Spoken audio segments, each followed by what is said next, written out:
Good morning, DXN!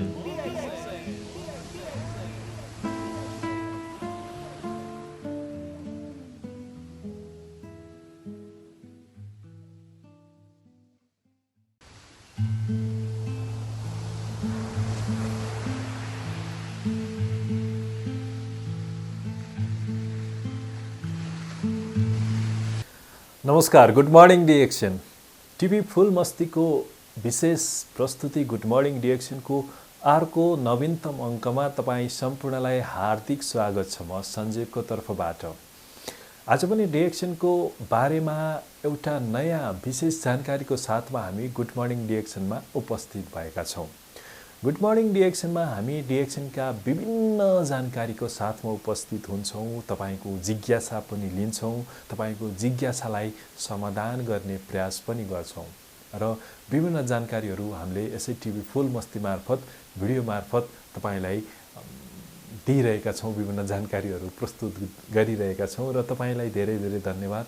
हाम्रो जानकारीलाई लिएर तपाईले विभिन्न जिज्ञासाहरू पनि हामीलाई गरिरहनु भएको छ। यसले के हुन्छ भने तपाईमा पनि त्यो कौतूहलता छ, तपाईले पनि केही चीज खोजिरहनु भएको छ र तपाईले आफ्नो जिज्ञासा त्यहाँ राख्दाखेरि हामी सफल भएको मान्छौँ कि हामीले गरेको जुन मेहनत छ यो मेहनत चाहिँ हामी सफल भएको ठान्छौँ। तसर्थ जति पनि हामीलाई जिज्ञासा गरिरहनु भएको छ र जति पनि हामीलाई सुझाव सल्लाह दिइरहनु भएको छ तपाईँ सम्पूर्णलाई फेरि एकपटक धेरै धेरै धन्यवाद। तपाईको यो जिज्ञासा, तपाईको यो कमेन्ट, तपाईको यो सुझाव सल्लाह को लागि तपाईलाई धेरै धेरै धन्यवाद र तपाईको त्यही कमेन्ट अनुसार तपाईको त्यही सल्लाह सुझाव अनुसार नै हामीले विभिन्न DXN सम्बन्धी विभिन्न जानकारी लिएर हामी उपस्थित भइरहेका छौँ र आजको विशेष जानकारी रहेको छ कोर्डिसेप कफीको बारेमा। Good morning DXN!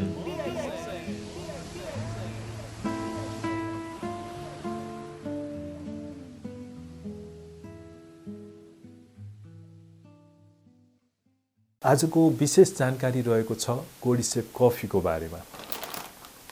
यहाँ तपाईले देखिरहनु भएको छ कोर्डिसेप कफी। आज हामी यसको बारेमा तपाईलाई जानकारी दिन गइरहेका छौँ। DXN को महत्त्वपूर्ण एउटा प्रोडक्ट अन्तर्गत सामग्री अन्तर्गत चाहिँ कोर्डिसेप पनि एउटा महत्त्वपूर्ण सामग्रीको रूपमा रहेको छ। DXN मा चाहिँ कोर्डिसेपको ट्याब्लेट नै पाइन्छ हैन, चक्की नै पाइन्छ।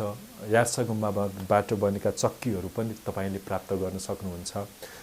अलिकति महँगो भएको कारणले सबैले खान नसक्ने हो कि सबैले त्यसलाई प्रयोग गर्न नसक्ने हो कि भन्ने हिसाबले नै सबैले यसको प्रयोग गर्न पाउनु पर्छ भन्ने हेतुले दातुक डाक्टर लिम्सियोजिनले चाहिँ यस्ता पेय पदार्थमा पनि कोर्डिसेप यानि कि यार्सा गुम्बाको प्रयोग गरेर यसलाई बजारमा ल्याउनु भएको छ, बजारमा ल्याइदिनु भएको छ हाम्रो लागि।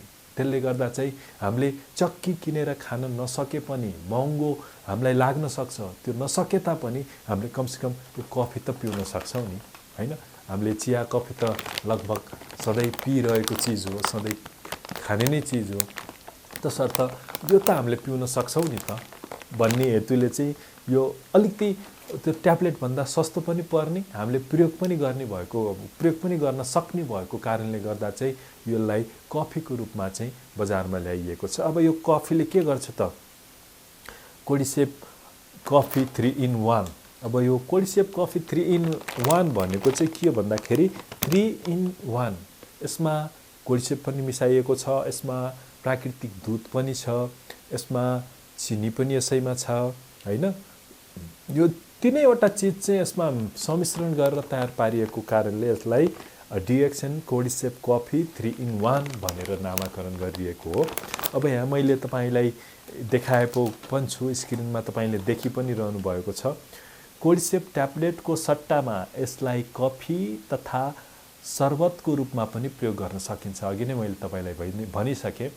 अब अलिकति ओहो कस्तो महँगो रहेछ हुन, यसै पनि यार्सा गुम्बा महँगो चिज हो, त्यो सबैले प्रयोग गर्न नसक्ने भएको कारणले गर्दा चाहिँ यसलाई चाहिँ कफीको रूपमा चाहिँ बजारमा ल्याइएको हो।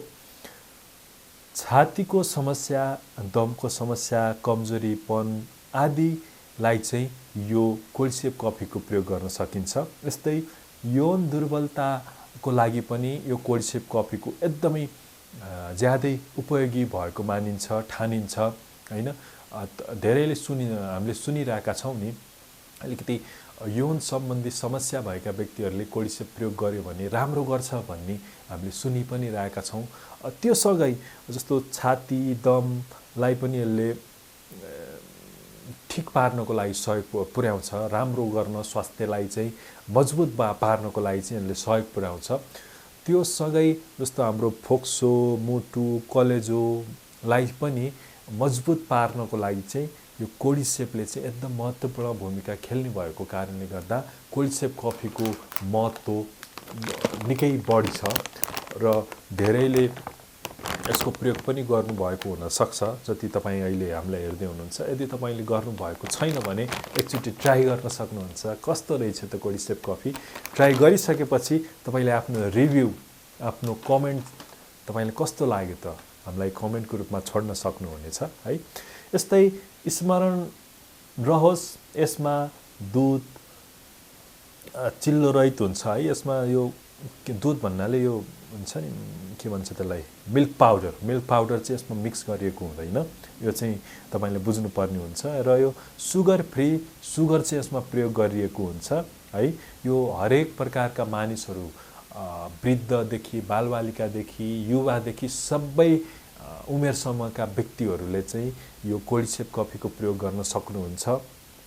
र अघि पनि मैले अगाडिको भिडियोमा मैले तपाईलाई जानकारी दिएको थिएँ, RGरGL मोरिन्जी जुस खाइरहेको व्यक्तिहरूको लागि, त्यसलाई ब्यालेन्स गर्नको लागि पनि अथवा त्यसलाई अझै सपोर्ट गर्नको लागि पनि हामीले यस्ता सामग्रीहरू प्रयोग गरेको खण्डमा तपाईको जुन स्वास्थ्य समस्या अथवा तपाईले प्राप्त गर्नुपर्ने स्वास्थ्य जुन फाइदाहरू छन् त्यो फाइदा प्राप्त गर्न चाहिँ मद्दत पुर्याउँछ। चाँडोभन्दा चाँडो त्यो फाइदा हामीले प्राप्त गर्न सक्छौँ। यस्तै नेपालमा 21 ग्रामको 20 पुरियाको प्याकेट उपलब्ध छ र 1 पुरियाको 5 कपसम्म बनाउन सकिन्छ। यो कोर्डिसेप कफी 1 पुरियाबाट 5 कप बनाएर हामीले पिउन सकिन्छ। यसो गरेको खण्डमा तपाईसँगै तपाईको परिवार पनि स्वस्थ रहन्छ हैन। भनिन्छ नि, एउटा भनाइ नै छ, घरको एकजना परिवारको सदस्य कोही बिरामी परेको खण्डमा त्यो परिवारका सम्पूर्ण परिवार सदस्य नै बिरामी हुन्छन्। कारण एकजना जुन अस्वस्थ व्यक्तिलाई कुर्नको लागि अरू व्यक्ति पनि लागिरहनु पर्छ। तसर्थ घरको सबैजना स्वस्थ हुनुभएको खण्डमा तपाईको घरको परिवार नै स्वस्थ हुन्छ हैन। जब परिवार स्वस्थ हुन्छ, समाज स्वस्थ हुन्छ, घर छिमेक स्वस्थ हुन्छ हैन, तपाईको टोल स्वस्थ हुन्छ हैन, र देश नै स्वस्थ हुन्छ क्या। त्यो भएको कारणले गर्दा चाहिँ आफू पनि स्वस्थ रहौं, अरूलाई पनि स्वस्थ रहन चाहिँ प्रेरणा मिलोस् भन्नको लागि आफू हेल्दी हुनु पर्यो सुरुमा, र हेल्दी हुनको लागि हेल्दी सामग्रीहरूको प्रयोग गर्नु पर्यो। र आज मैले तपाईलाई जानकारी दिएँ कोर्डिसेप कफीले के फाइदा गर्छ त्यसको बारेमा मैले आज तपाईलाई जानकारी दिएँ, र यो कोर्डिसेप कफी कसरी बनेको हुन्छ त्यसको बारेमा पनि जानकारी दिएँ। आशा छ तपाईलाई आजको हाम्रो जानकारी निकै मन पर्यो होला भन्ने हामीले आशा गरेका छौँ। र यो छोटो अनि मिठो प्रस्तुतिको साथमा आज हामी उपस्थित भएका थियौँ। कोर्डिसेप कफीको जानकारी लिएर आज हामी उपस्थित भएका थियौँ। तपाईले पनि प्रयोग गर्नु होला, एकचोटि प्रयोग गर्नुभएको छैन भने, र तपाईको रिभ्यू कमेन्ट कस्तो लाग्यो, कोर्डिसेप कफी के गर्यो, तपाईलाई कस्तो अनुभव भयो, त्यो राम्रो नराम्रो तपाईलाई जे लाग्छ हामीलाई कमेन्ट छोड्नु होला। हामी तपाईसँग यसरी नै भलाकुसारी गर्नेछौँ। यो जानकारी सँगै आजको गुड मर्निङ DXN को विशेष यो प्रस्तुतिबाट अब छुटिनुपर्छ। आजको भिडियो तपाईलाई कस्तो लाग्यो, मन परेको हो भने यसलाई शेयर गर्न पनि नबिर्सिनु होला, र धेरै धेरै मानिस समक्ष हाम्रो यो भिडियो पुगोस् यसको लागि शेयर गर्नुहोस्। र तपाईले टिभी फुल मस्तीलाई सब्स्क्राइब गर्नुभएको छैन भने अहिले नै सब्स्क्राइब पनि गरिदिनु होला। यो तपाईलाई अनुरोध पनि गर्न चाहन्छु म। र आजको यो विशेष प्रस्तुति गुड मर्निङ DXN को यो अङ्कबाट चाहिँ म सञ्जीव छुटिन्छु। तपाईको बाँकी पल हर पल सुखद रहोस्। नमस्कार, good morning DXN। Good morning, DXN!